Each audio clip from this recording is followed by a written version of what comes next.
দেখতে দেখতে আমার প্রেগনেন্সির 5 মাস। আজ তোমাদের সাথে ভিডিওতে শেয়ার করব আমার প্রেগনেন্সির 5 মাস আমি কি করে কাটিয়েছি। প্রথম 4 মাস আমার প্রেগনেন্সির এতটা কষ্ট হয়েছে বলার বাইরে। এখনও হয়, তবে আগের তুলনায় একটু কম। সকালবেলায় থাইরয়েডের ওষুধ আর তার সাথে গ্যাসের ওষুধ আর বমির ওষুধ দিয়ে আমার দিন শুরু হয়। তারপরে লাল চা আর একটু বিস্কিট খাই। আমার প্রেগনেন্সির শুরুর 3 মাস পর্যন্ত বলতে পারো আমি কিছু করতে পারিনি। আমি চাইলেও কিছু করতে পারিনি, কারণ আমার ব্লিডিংয়ের প্রবলেম ছিল। ডক্টর পুরো আমাকে বেড রেস্টে থাকতে বলেছিল। আমার একটু হাঁটাচলা কিছু করলেই ব্লিডিং হতো, এমনকি আমার বমি করলেও ব্লিডিং হতো। আর আমি অত্যাধিক লেভেলে বমি করতাম, এখনও করি, আগে থেকে কম। বমির ওষুধ না খেলে সেদিনটা আমার যে কী কষ্ট যায়। তারপর থেকে আমি ঘরের টুকিটাকি কাজগুলো করতে থাকি। এই যেমন রান্নাঘরের সমস্তটাই আমি করি, রান্নাবান্নাগুলো আমি করি, আমার শাশুড়ি মা আমাকে সমস্তটা গুছিয়ে দেন। রান্নার পরে ভারী বাসনগুলো আমি মাজি না, টুকটাক কখনো চায়ের বাসন মাজি। ওই বলতে পারো বাসন আমি এখন সেরকম মাজি না। শাশুড়ি মা সব সবজিগুলো কেটে দেয়, আমি ধুয়ে সুন্দর করে সব গুছিয়ে নিয়েছি। আর তারপর রান্নাটা করিনি। রান্নাটা করতে আমি বড্ড ভালোবাসি। আর আমার সংসারে জানো তো কেউ নেই, আমার ছোট্ট সংসার। আমার হাজব্যান্ড, আমার শাশুড়ি মা আর আমি।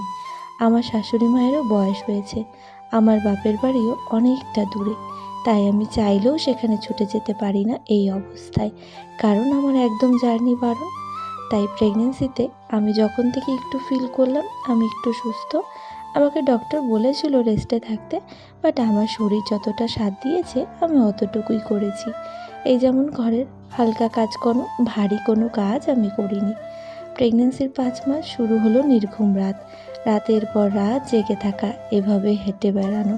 আর তার সাথে একটা সুন্দর অনুভূতি, সেটা হলো আমার ভেতরে থাকা এই যে ছোট্ট প্রাণটা, তাকে আমি ফিল করতে থাকলাম। ঘরের টুকিটাকি কাজকর্ম, জামা কাপড়গুলো মেশিনেই ধুতাম, আর কিছু কিছু শাশুড়ি মা আমাকে ধুয়ে দিয়েছে, সেগুলো গোছগাছ করতাম। ঘরে গোছগাছ করা, টুকিটাকি হালকার উপরে যেগুলো পরিষ্কার করা, গুছিয়ে রাখা, সেগুলো আমি করতাম। আর হ্যাঁ, আমার যা যা খেতে ইচ্ছে করেছে আমি সমস্তটা নিজে ঘরে বানিয়ে খেয়েছি। আমি বাইরে থেকে কিচ্ছু খাইনি। শুরুর দিকে আমার হাজব্যান্ড আমাকে অনেক কিছু করে খাইয়েছে, ওর দ্বারা যতটা সম্ভব। আর আমি তোমাদের বললামই আমার শাশুড়ি মার বয়স হয়েছে, তার সাথে আমার বিয়ের 5টা বছর হলো। আমি বিয়ে হয়ে এসে এই মানুষটাকে আর সেরকম করে সংসারে কিছু করতে দেইনি। আমি নিজেই সংসারে হাল ধরেছি, কোনো দিন আমাকে বলেনি তুমি এটা করো, তুমি এটা করবে না। আমি আমার মতো করে সংসারটা নিজের মতো করে ধরেছি। আর এই যে আমার পুচকু ভেতরে আছে, তাকে আমি রীতিমতো ফিল করতে পারি, তার নড়াচড়া, এর যে কি আনন্দ, কি যে সুখ, সত্যি প্রতিটা মেয়ে যেন জীবনে এই সুখটা পায়। আমার প্রেগনেন্সিতে ঘুরতে যাওয়া একদমই তো বারণ। আমি ডক্টর দেখানো আর বাড়ি ঢোকা, ব্যাস এটাই আমার কাজ ছিল। কিন্তু পয়লা বৈশাখের দিন আমি মন্দিরে গেছিলাম। আমার প্রেগনেন্সিতে 5 মাসের মধ্যে আমি 2বার মন্দিরে যাই, এটাই আমার আবদার ছিল, আমার বর পূরণ করেছে। আর সেখানে গেলে আমি যে কি শান্তি পেতাম, আর তার সাথে আমার ছোট্ট সোনাটা ভেতরে নড়ে উঠতো, সেও শান্তি পেত। আর আমি জানো তো এখনও মাছ মাংস খেতে পারি না ভালো করে, আমি এখনও বমি করি। আমার কাছে নিরামিষ রান্নাটা হলেই বেশ ভালো লাগে, তাই নিরামিষ রান্নাটাই করি, আর সেটাই আমি তৃপ্তি করে খাই। আর মাছ মাংস যেদিন হয় জবরদস্তি একটু খেলেও আমার তৃপ্তি হয় না, ভালো করে খেতে পারি না, তাই নিরামিষটাই খাই। আর তারপর একটু একটু করে প্রিয় হয়ে উঠল টক দই। আমি দুধের কোনো জিনিস খেতে পারি না, আমার মিষ্টি খেতে এখন ভালো লাগে, কিন্তু পেটের আবার প্রবলেম হয়ে যায়। কিন্তু টক দইটা খেয়ে আমি পেটটা পরে ঠিক করেছিলাম। যেদিন শরীর একদম চলতো না, একদম আমি বিছানায়, সেদিন শাশুড়ি মা রান্না করতো। এই যে যেমন এই দিনটা শাশুড়ি মা রান্না করেছিল। আমি বরাবরই, বিশেষ করে বিয়ের পর থেকে জানো তো, একদম শুয়ে বসে থাকা পছন্দ করি না। সেই জন্যই আমার কাজবাজগুলো করা বিশেষ করে। আর যেহেতু আমার সংসারে করার কেউ নেই, যেদিন একদম পারতাম না সেদিন আমি শুয়ে থাকতাম।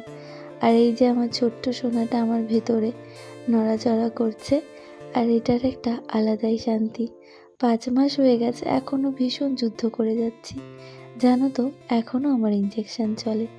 এখন একদিন গ্যাপ দিয়ে আমার ইঞ্জেকশন চলে। আগে তো প্রত্যেক দিন চলতো, অ্যানোমালি স্ক্যানের পর একদিন, এখন গ্যাপ দিয়ে চলে। উইকেও আগেও চলতো, সেটাও এখন বন্ধ হয়েছে আপাতত। পুটু, আউটো, সন্তু বাবা নাকি মা, কে আছো? গুটু, তোমার জন্য আমি কত কষ্ট করতেছি বাবা, আমার সোনা, আমার মা, আমার লক্ষ্মী, আমার বাবা, যেই আছো, জানো আমি কত কষ্ট করছি তোমার জন্য। অনেক কষ্ট করছি বাবা। তুমি ভালো মতো সুস্থ মতো পৃথিবীতে আসো, আমার কোলে আসো। অনেক অপেক্ষা।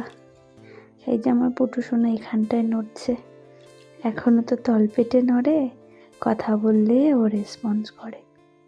যেমন আমি কথা বলছি, ওকে ডাকছি, আর ও এই জায়গাটায় নড়ছে, আমার তলপেটে নড়ে। তাই জন্য এখনও না আমি নিজে নিজে ভিডিও করতে পারি না, ওর নড়াটা ভালো করে বোঝাতে পারি না। আজকে আমার এই দিনটা, এই দিনগুলোর জন্য আমি কত কষ্ট করেছি, আরও কষ্ট করব, কোনো ব্যাপার না। তুই সুন্দরভাবে পৃথিবীতে আয়, মায়ের কোলে সুন্দরভাবে বাবা পৃথিবীতে আসো। আমি বাবা বাবা বলছি ঠিকই, আর বাবা আর মা একই তো, সন্তান সন্তানই হয়, তাই না?